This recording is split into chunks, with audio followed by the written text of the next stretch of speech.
மாநிலங்களை ஒடுக்கி ஒற்றை ஆட்சித்தன்மை கொண்டதாக இந்தியாவை மாற்றுறதுக்காக ஒரே நாடு ஒரே தேர்தல் என்ற திட்டத்தை கொண்டு வர பார்க்குது பாஜக அரசு.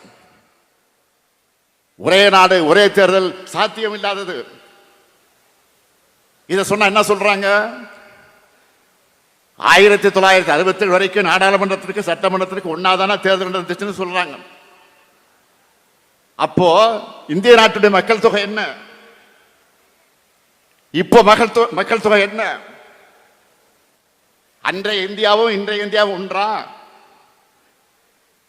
அன்றைய வாக்காளருடைய எண்ணிக்கை எவ்வளவு? இன்றைய வாக்காளருடைய எண்ணிக்கை எவ்வளவு?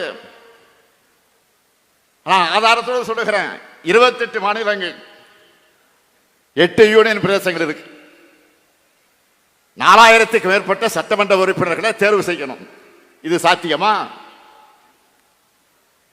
1951 மக்களவை தேர்தலில் இந்தியா முழுமைக்கும் போட்டியிட்ட மொத்த வேட்பாளர் எண்ணிக்கை 1874.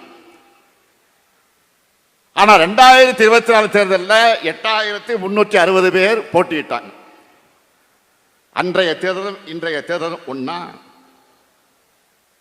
அது மட்டுமல்ல, நாம் எழுப்புற பல்வேறு கேள்விகள்ல முக்கியமானது,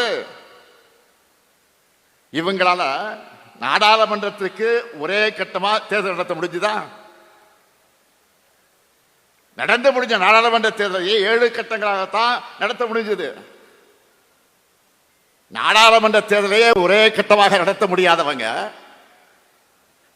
நாடாளுமன்ற தேர்தலோடு இந்தியாவில் இருக்கக்கூடிய எல்லா சட்டமன்றத்துக்கும் ஒரே நேரத்தில் தேர்தல் நடத்தணும் சொல்றது, கூரை ஏறி கோழியை பிடிக்க தெரிய முடியாதவர் வானத்தை கிழித்து வைகுண்டத்தை காட்டு என்று சொல்லுவார்களாம். அது போல இருக்கு. இப்போ காஷ்மீர்ல தேர்தல் நடக்குது. 2 கட்டம் 3 கட்டம் முடிஞ்சு 4வது கட்டம் நடந்துகிட்டு நடக்க போகுது. 90 சட்டமன்ற உறுப்பினர்களை தேர்ந்தெடுக்க 3 கட்டங்களாக தேர்தல் நடத்துறாங்க காஷ்மீர்ல. இந்த நிலையில ஒரே தேர்தல் சொல்றதுக்கு வெட்கமாக இல்லையா? ஒரே மதம், ஒரே மொழி, ஒரே உணவு, ஒரே பண்பாடு, ஒரே தேர்வு, ஒரே தேர்தல், ஒரே வரின்னு ஒரே பாட்டை பாடிக்கிட்டு இருக்காங்க. எந்த பிரச்சனை இது? மக்கள் பிரதிநிதித்துவ சட்டத்துக்கு மக்கள் சட்டத்துக்கு விரோதமானது. இதனால் என்ன நடக்கும்? மாநில அரசுகளுடைய பதவிக்காலம் குறையும், மாநிலங்களில் குழப்பம் ஏற்படும். மக்களவையுடைய வரலாறு என்ன? நாடாளுமன்ற தேர்தலை பொறுத்தவரையில் நாடாளுமன்ற மக்களவைகளை எத்தனை காட்சிகளை பார்த்தவன் முன்கூட்டியே கலைக்கப்பட்டு இருக்கு. இப்போ இருக்கிறதும் பெரும்பான்மை கொண்ட பாஜக அரசா, பலம் கொண்ட பாஜக அரசா. 272 உறுப்பினர்கள் கொண்ட ஆளுங்கட்சி இல்லை இப்போ பாஜக. 240. நல்லா கவனிங்க, 240 தான். அதனால ரொம்ப எச்சரிக்கையோடு பாஜக தலைமை செயல்படணும். கொஞ்சம் கேப் விட்டா பூந்துருவோம் நாங்க, மனதில் வச்சுக்கோங்க. அது வேறு. பிறகு அண்ணா அவர்கள்